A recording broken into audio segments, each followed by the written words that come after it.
The Hill put up another 2024 article, and I think it's interesting, so I'm going to read it. Ranking Trump in the top 7 GOP White House contenders. Former President Trump is the leading contender for the Republican presidential nomination in 2024. Despite facing mounting legal trouble and the recent FBI raid of his Florida home, But that doesn't mean Republicans aren't considering their options in the event that Trump's political prospects wane in the coming years. Trump has been a political force in the GOP since his rise began in 2015, and he's been open about running for the White House again in 2024. He's likely to face competition, however, especially with polls coming out that suggest Republicans want other contenders in the mix. A New York Times Siena poll from July showed nearly half of all Republicans surveyed said they wanted someone other than Trump to be their party's nominee in 2024. Trump's role in the GOP and likely participation in the GOP primary will set up challenges for anyone hoping to displace him. The successful candidates will have to be able to thread the Trump needle, able to take on Trump without alienating the Trump voters, said John Ferry, a longtime GOP strategist and former congressional aide. Trump still is the elephant in the race. No candidate can win without successfully dispatching that elephant. Here are the Hill's ranking on the top GOP prospects for the 2024 race. Former President Trump. Anyone who thought the raid at Mar-a-Lago January 6 attack hearings or the pending lawsuits against him would change the hearts and mind of Trump supporters were mistaken. While polls show the former president has lost the support of independent voters, his loyalists have doubled down. That will make him the favorite to win the GOP primary, assuming he enters the race. One caveat is whether enough Republicans doubt Trump's ability to win a general election against President Biden or another Democratic nominee. If enough GOP primary voters think making Trump their nominee will cost them the White House, it could cost the former president. But for now, Trump remains the favorite if he runs, despite the legal battles. So I think Trump is going to run. Just want to point out something in this article. They have a part in there where they mention how, if you thought these things were going to make Trump's voters turn on him, you were mistaken. I don't know anyone who believed the hearings or January 6th, any of that stuff was going to make people voters who support him turn on him. Because as Trump said, he could shoot someone, his supporters would still back him. Let's not forget they got rid of a congresswoman who voted with him over 90% of the time because she made some statements about, some statements critical of him in a non-policy way.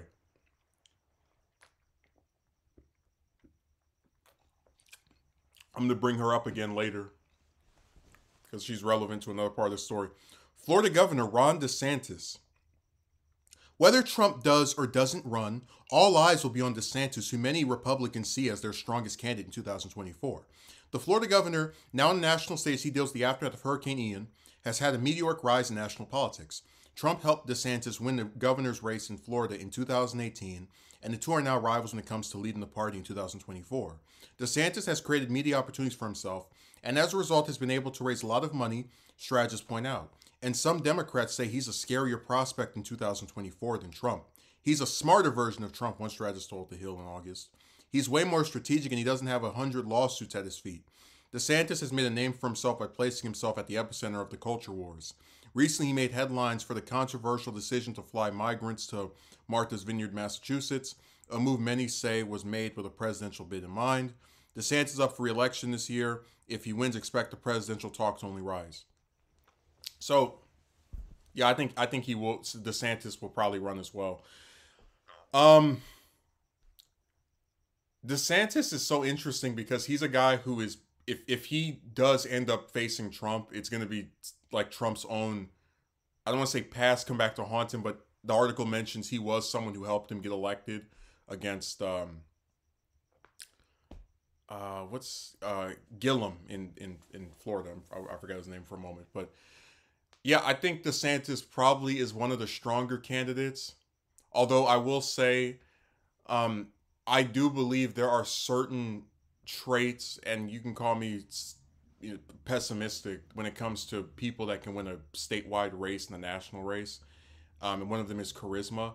And I don't think DeSantis is really that interesting of a speaker. I think him leaning into the culture war stuff is going to be really good with Republican voters who are like, oh yeah, I'm anti, um, you know, I don't want to get too bogged down in that, but him not talking about issues will be his biggest problem in a general election, and will get him crushed if he does. Because at least with Trump, he was sensible enough when he ran against Biden and Clinton to say, stuff about the economy. Oh, I've created so many jobs. However false or true these statements may have been, he still spoke about actual issues.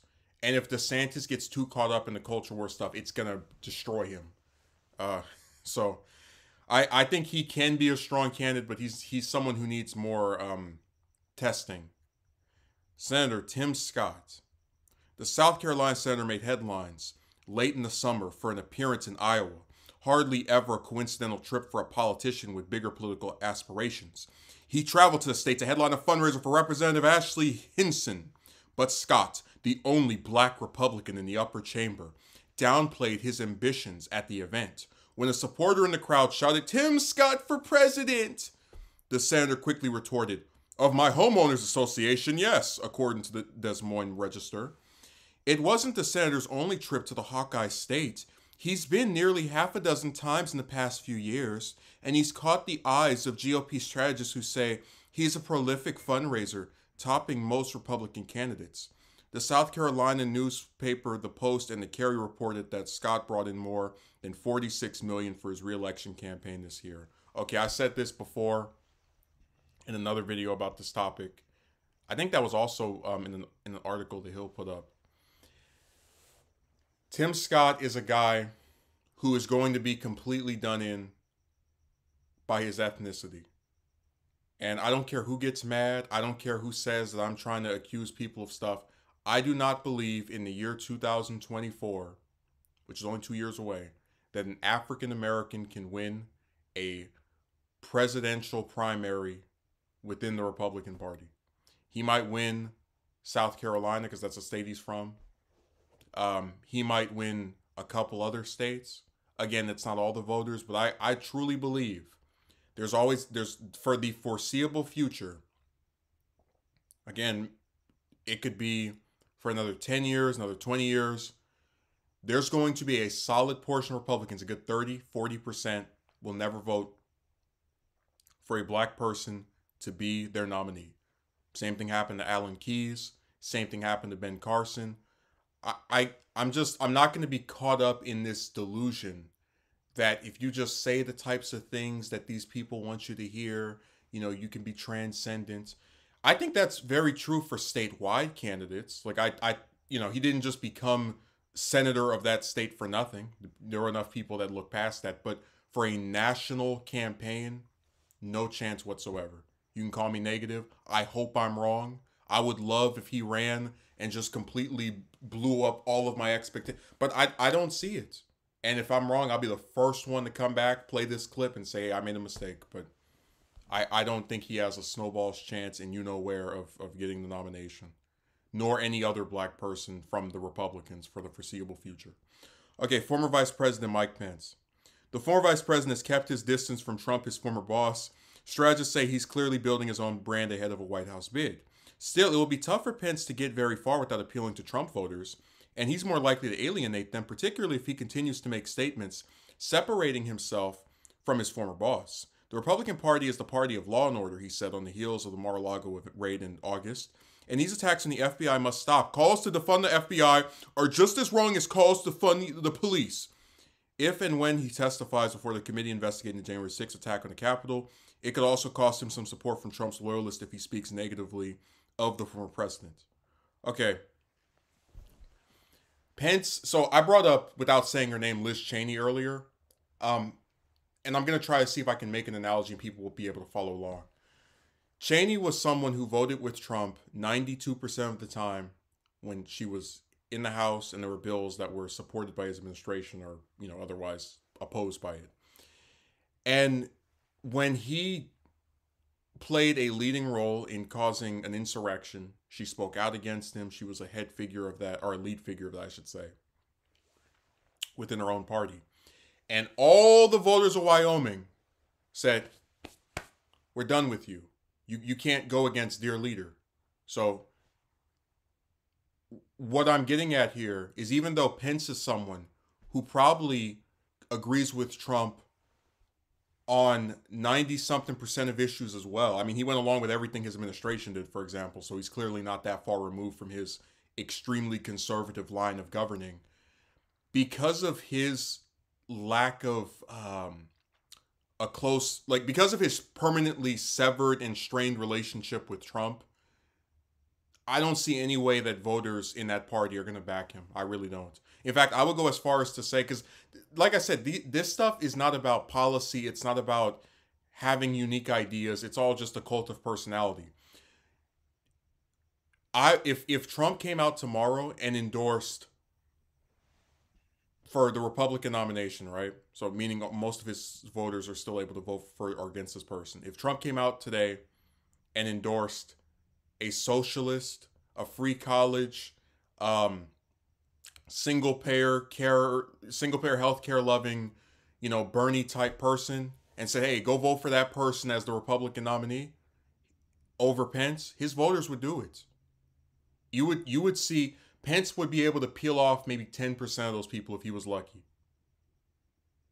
Because this stuff is not about policy. If it was, Pence would be the front runner if Trump didn't run. But this is someone who agreed with him, was his vice president, was followed along with every single awful if you think good thing that he did.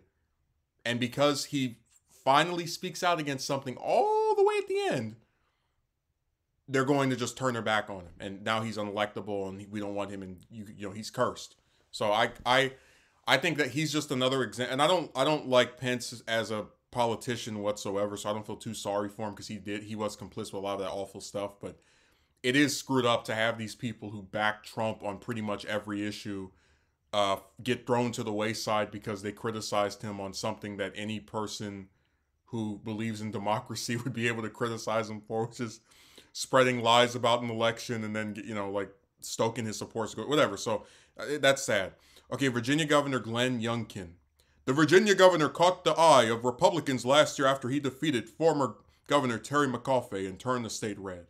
And while he kept dodging questions on a potential run, there is a long way between here and there, he said this week. It means as though he's been laying the groundwork. He has formed a couple of political committees and has tried to build his name recognition by hitting the trail for candidates running for governor across the country. On Thursday and Friday, he also hosted a 2-day retreat for top Republican donors, the White House reported. Okay, I don't really have an opinion on this guy because I haven't heard much about him before. I actually just noticed that this article doesn't have Mike Pompeo, which I'm glad, because that shows the Hill is learning. If they would just get rid of Scott, I'd say they have like a pretty good idea of who could actually win.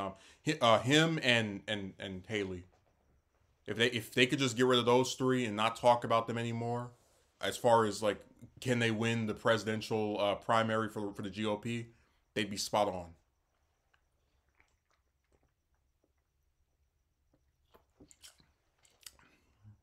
So let's get back to this. Speak of the devil. Well, not devil, but just like I just brought her up. Former Governor Nikki Haley, Trump's former top diplomat, and the former governor of South Carolina hasn't shied away from talk of a presidential run. Recently, while appearing on Fox News, she dropped a hint that sometimes it takes a woman. Margaret Thatcher said, "If you want something said, ask a man. If you want something done, ask a woman," she continued. Earlier this year, during an appearance in Iowa, she said she would run if there's a place for me. So we talked about Haley before and how I don't think Republicans are going to nominate a woman. Again, we've been through this with Carly Fiorina. But what's so sad about her especially is that she's another one of these like Trump acolytes who was completely fine with everything he did for 4 years, then all the way at the end, like burned him with, I am so disgusted by you being involved with this misinformation and this insurrection, but I still will support him if he runs for president again, so please vote for me the next time after that. So she's someone who really could have taken a stand and shown I just want to also mention this. In my opinion, because this needs to just be said here. Most voters from both parties, to be fair, are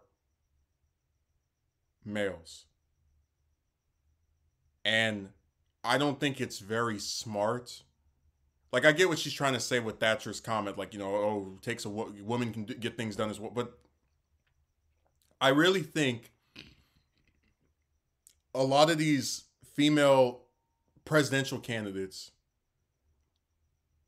do hurt themselves when they keep bringing up their gender, or they talk about it excessively. And I think Haley would probably be done in by that, to where I really would be surprised if she wins more than maybe one state, or go even further than that. I wouldn't be surprised if she pulls a was it Bobby Jindal and withdraws from the race before there's even like any voting. It would not shock me at all.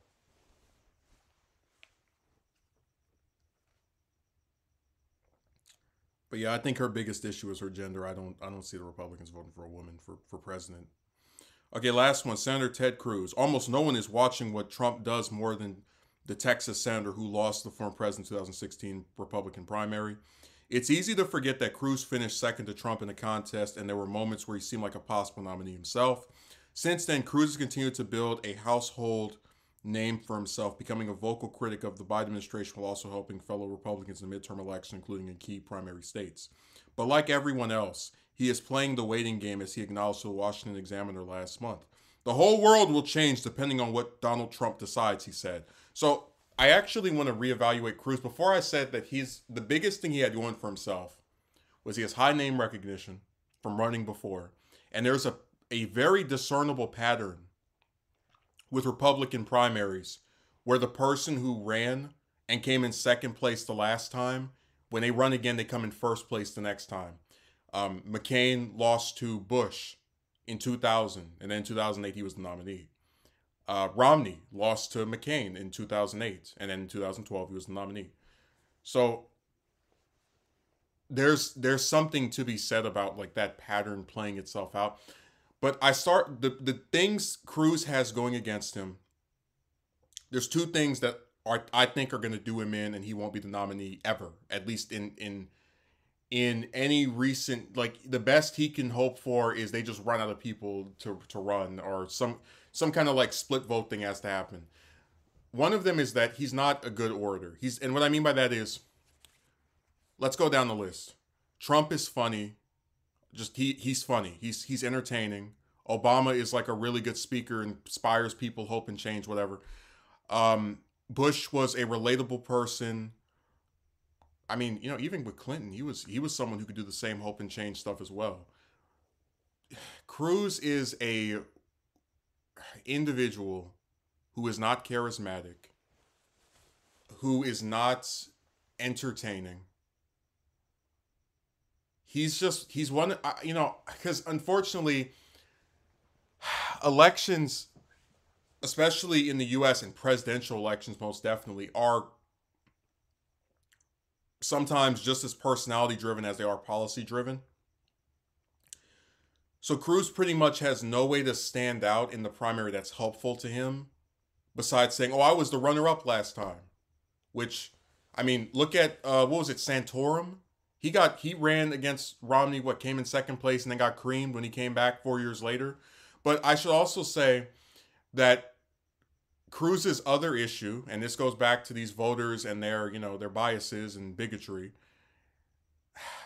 And I really hate saying this, but him, Rubio, I think it's over for them, because I don't believe that a majority of Republican voters are going to back Hispanic candidates or any other minority. And I hope I'm wrong. But like, I'll put it to you this way. Trump was a person who had a lot of name recognition. That's true. And that's why I think a lot of voters were able to I could not run for any office and do as well as he did, because I have nowhere near the name recognition. But he was also white.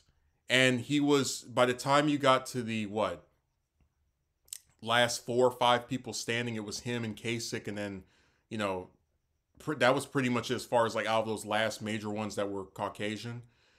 And I do believe there's a solid 30 or 40% of Republican voters just across the US in these different states who made the difference. And they didn't make the difference because, you know, Trump was so much better of a candidate because back then his positions were vague.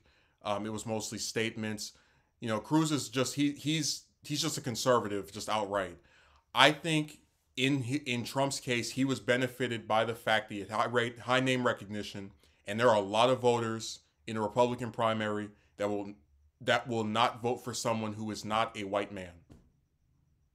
And you can get mad, you can say I'm doing whatever, but again, it's like Cruz had and Rubio both had more experience than Trump in elected office. That's a fact. And every election before that, Republicans had no problem picking people that had some government experience. You know, Romney was Massachusetts governor, became a senator for over 20 years. My point is, you know, Bush was Texas governor. I really don't think, just looking back, that it was a coincidence that the first person they picked with no experience happened to be white and someone who was Caucasian that was running against two Hispanic people. And I don't say that as a fan of Cruz at all, but I do think if he was white, he probably and they had gone and like done all the fundraising and different stuff. I really think he most likely, if he didn't win, it would have been a lot closer than it was, because once there was a certain point where Cruz was down by like 90 delegates, and then Trump just kept just the momentum in every state. And it's like I really think a lot of it had to do with a bunch of these Republican voters saying, hey, look, we're not having someone who doesn't look like us as our nominee. So that's just my opinion. I think he's screwed for something that's out of his control. It's messed up.